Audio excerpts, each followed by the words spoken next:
So in December, I graduated from the University of Iowa Tippie College of Business with a marketing degree, so bachelor's in business marketing. And so begins the next phase of the plan, the next chapter. This is what I've been working towards for my whole life, opportunities that are going to come in the next 2 years. And I'll explain that really quickly. So my whole life, everything that I've done school-wise, up until this last 4 years of college, I've seen as a necessary evil.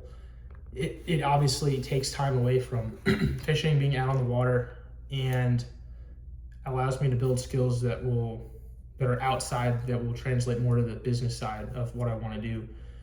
And that's why I decided to do business at the University of Iowa instead of just straight out of high school getting a job and just fishing as much as possible, because I wanted to learn those skills and I wanted to have those tools in the toolbox for a long career, and to give myself a chance to even have a career, because I don't know how long it's going to take to get there and how I'm going to have to provide until I get to that point where I'm able to, it's able to sustain itself and really start growing.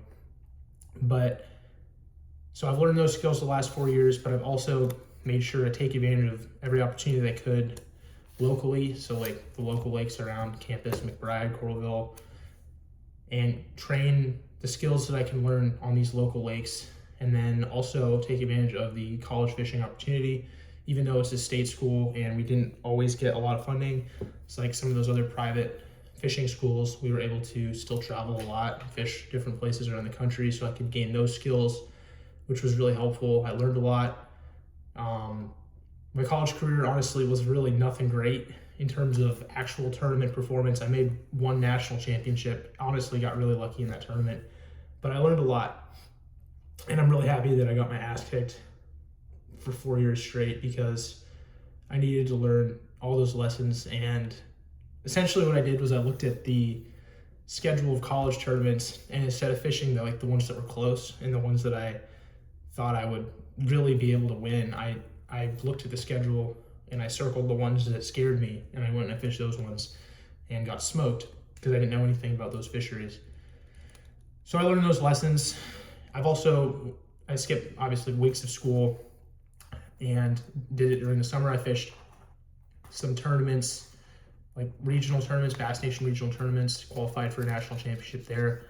So I've really made sure to do everything I possibly can to stay on the water these last 4 years, while also working hard in school to actually learn the skills that they're trying to teach me and get my degree. And now comes the next phase in the plan, which my whole life has been building up to, which is nose to the grindstone, working on tournament success. And I don't know how long that's going to take exactly, but I know that I'm going to achieve it eventually. And now I have these skills from college to just give myself more opportunity to stay in the game without putting myself in a financial deficit. So looking forward, we're in the off season right now. Lakes are frozen over. The high tomorrow is actually -6. So this is the biggest kind of decision that I've been reflecting on for the last year, which was when I graduate. At first, I thought the first thing I need to do is I need to move down south to Alabama, somewhere with low cost of living near the TVA system, so that I can fish year-round, be around the best guys, and just iron sharpens iron. And then the problem with that, obviously, is the lack of resources that I have I have a part-time job as a medical laboratory assistant, and I've been working that more hours during the off season, and I've been working that all through college to pay for fishing stuff. But fishing is very expensive, and traveling is very expensive, and living expenses are going to be very expensive. And to move down south and then be on my own, and also move towards fishing the opens. So that was the other conflicting interest, is I want to fish the opens as soon as possible. I need to get in the gauntlet, give myself as many shots on goal as it takes. Time is a precious resource here. So I've got these two conflicting, I need to be down south, I need to be around the best guys, I need fully 24/7, 365 opportunity to get better, train my skills, but then I also need an opportunity to compete in the league that's going to get me to the pro level and compete against those guys and give myself an opportunity to qualify for that pro level, which is, you know, the career making opportunity. And, you know, I prayed a lot about it, thought a lot about it. And the decision I came up with, since my lease ends in July, is I'm going to move back home for 1 year, 1 or 2 years, 1 year, so that I can save on living costs, food cost, etc. Train a lot more. I'll be closer to the Mississippi River and some other lakes that I haven't fished before up there. And then I will have very likely more opportunity to push funds towards Opens, entry fees, and travel expenses. So I'll be able to fish more. I'll likely be able to fish the Opens next year, so the next fall. That is the plan. Contingent on some level of success this year. So I'm fishing several regional tournaments this year. I'm fishing a ton of local tournaments with decent payouts. So I'm going to need, I usually win a few grand every year in tournament earnings, and I'm going to need a year that's that or slightly better so that I can take that and push it towards the entry fees just to get me rolling for next season. So if I have a season where I bomb out, it's going to be really tough to, you know, take momentum and move into a full division of the Opens and then the EQs that follow. So right now, just to be more concise, the plan is lease ends in July. I'm going to continue working my job as many hours as I can, bank as much cash as I can until then, especially in the off season. But my tournaments, the regionals that I'm fishing and local tournaments and all the tournaments that I've marked on my schedule start late March, early April. So that's kind of a hard line in the sand in terms of when my year really begins. I'll be on the road pretty much from then until the end of summer, fishing all these tournaments and training. And so I will work as much as possible until my first regional tournament. Then I will head down, fish all of those tournaments. I need a couple opportunities to go well, or at least not go terribly, and gain some experience around the country a little bit more. Just, again, focusing on learning and preparing for the Opens. And then moving into the summer, I will move back with my family, focus on preparing equipment-wise, financial-wise, and just mentally preparing, physically preparing, all that stuff for a run at the elites on the Opens. And so that's the game plan, prioritizing a shot at the Opens over being down south. And then depending on how that Opens run goes and how my other opportunities that are adjacent to my goals to fishing, in terms of actually, you know, any kind of social media or any kind of freelance within the fishing industry, depending on how all of that shakes out, will determine how quickly I can move down south to really give myself the best opportunity to kind of get the flywheel going of tournament success and training and iterating and having a full year to actually prepare for these tournaments. So it's just the classic trade-offs. There's always scarcity, and there's a limited number of resources at the stage I'm in right now. So I'm just trying to allocate time, money, focus, effort, all that. And right now I've completely narrowed the beam to success in tournaments and fishing the Opens, and actually giving myself an opportunity to make this dream a reality. So reflecting on 4 years in college, The whole time I was pretty pissed off about being there because I wanted to be fishing. And I channeled that into focusing on trying to learn the material, because if I was going to be taking time away from being on the water, I had to make it worth it. But a lot of my notes are fishing coded, meaning that they are taking the principles that we're learning in class, but they're applying it to a potential career. Like, so all the ways that I saw it could actually affect what I want to do on the business side. So all of my notes have to do with bass fishing. That's how I remembered all the topics. So I kept myself interested in learning the actual material, just so I could justify it in my mind. But I feel good about the path. Obviously, all the school up until the end of high school was required to get a base level. College was optional, but I felt like I needed that next level of business knowledge so that I could have a successful career down the line.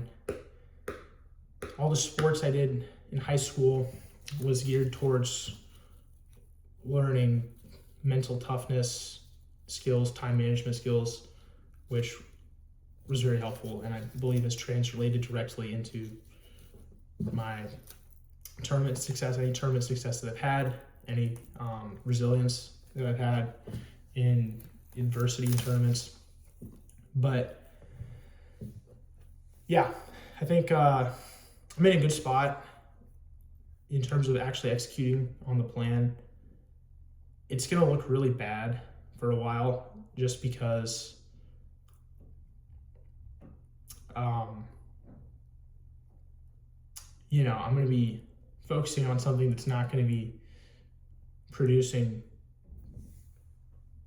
great monetary results right away, right? So you're graduating and all your buddies or whatever get great jobs, and they're they're moving forward immediately in their careers, and it feels like you're lagging behind. It feels like I'm lagging behind, but I know that I have to take this shot now, because there's not going to be another opportunity to do it down the line, and I want to be the best. And if I'm going to be the best, I need compound growth on my skills. So I need to invest heavily now so that it can compound on that growth, and so it can snowball as the years go by and I collect more and more resources, and I can take all that hard work that I put in the past to learn those skills and build off of it. Create the flywheel, the learning curve kind of skyrockets as resources increase. And so I know that putting in the work now to accomplish this is necessary, and I'm doing everything that I can to have these opportunities. But I also know that nothing's guaranteed, right? So this is a sport where, if you want to call it a sport, where there's a lot of unknowns, there's a lot of knowns, right? So fish are pretty predictable across groups, maybe not as individuals, but across groups are very predictable. So that's how you get massive separation in tournament success with people like Jacob Wheeler or Kevin Van Dam, because they pattern groups really well on basing it off of conditions and all these different factors. But to learn that takes a lot of time, right? On the water, a lot of actual experience, a lot of research, a lot of training your brain to recognize these patterns and signal, and then actual, the execution of different techniques takes a lot of training time. So it's very time intensive, it's very expensive. Equipment breaks. A lot of my equipment is getting old, so equipment breaks a lot. That's another factor, especially at the stage I'm in. Once you're a pro who has garnered significant success and eyeballs on you, you'll have, opportunities to have way more redundancy. So you're gonna have multiple lithium batteries, you're gonna have multiple trolling motors, you're gonna have all this stuff. I don't have all that stuff. I've got some backups. So if my trolling motor goes out right now, I do have a backup foot, so like the head of the trolling motor and then the shaft. But I don't have as many redundancies as I would need to be certain that I'll be able to compete at 100% every single time. I need some things to go my way. So having the humility is important. I understand that I can't control all the variables, but I'm going to control what I can control. I'm not worried about the talent aspect of it, and the effort is something that I can't control. And I have an amazing opportunity because my family is supporting this goal and they believe that I'm going to accomplish it. So it looks good, as good as it can look, right? But it's still a little nerve-wracking, just because it's such a massive investment. Really have to believe in myself here, and I always have. And this has been the only goal pretty much that I've worked on my entire life. And I know that it takes time and it takes energy, and you gotta just laser in and focus on it. And I know I'll achieve it, but I don't know what God's timeline is on that. And I'm willing to, work as long as it takes at it. So it can be 2 years, 10 years, 20 years. This is what I'm gonna do, and the whatever I have to do to supplement income on the side it is what it is. I'll take whatever's in front of me. I'll keep making the best move on the board. But right now I have this unique opportunity to solely focus all my resources, time, energy, money on the tournament side, which is what I'm passionate about. The competing, the psychology of the sport, all the stuff that I love. So this is really an opportunity to spring forward and make the most out of these opportunities these next couple of years. And this next couple of years are going to be pivotal in terms of how my actual career is going to go. So I'm really looking forward to the opportunity, but as I said before, there's a lot that goes into it, and it's always a challenge to just keep your eye on the prize and keep running your race. Keep running my race and knowing that, God's given me what I need to do, but He's in control. He's got all the cards. I'm just executing on what He's given me. So I'm just stewarding what He's given me.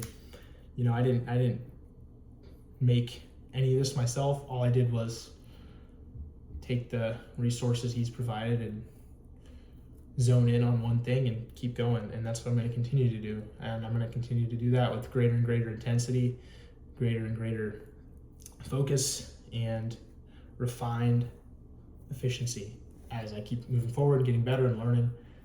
So yeah, the focus has always been to learn and get better, with the macro view being the best professional bass angler, right? So I'm going to keep that as the goal, learning, preparing for the Elite Series, preparing to dominate at some level once I have the opportunity and have collected the experience points to put myself in those situations. So yeah, this next year, nose to the grindstone, focus on tournament performance. I'm going to keep documenting just kind of the journey, because I think it's going to be a cool story no matter what.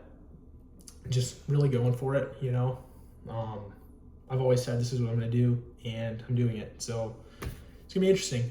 I didn't switch up. I'm never going to switch up. If my boat breaks down every year, if the house, the garage, when a tornado hit our house a couple years ago and the whole garage collapsed on top of my boat, if that happens every year and it destroys my boat and I have to work, however many years to get another one or whatever, I'm just gonna keep doing it. I'm just gonna keep doing it. Might have to do something else to pay for it, but never gonna stop, because there's no reason to.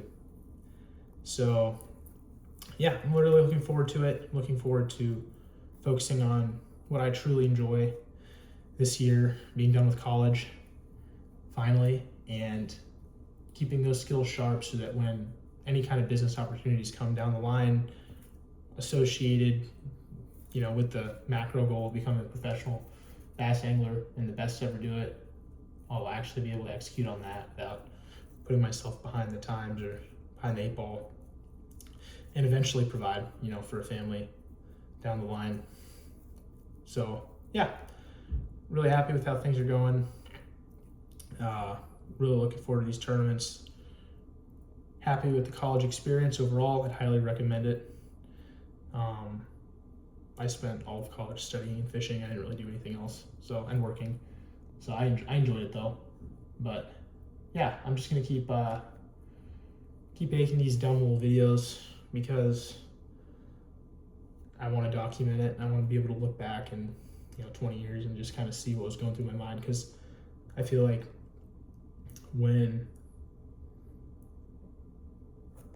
as time goes by, if you don't document what you're actually thinking and feeling and doing, you can attach different emotions and different contexts to it, so the memory gets warped.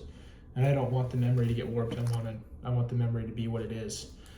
So I'm going to try to tell the truth in terms of what the journey looks like.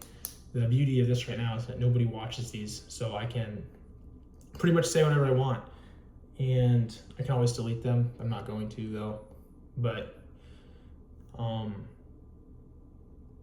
yeah, I just like the video documenting format of this journey, and I'm looking forward to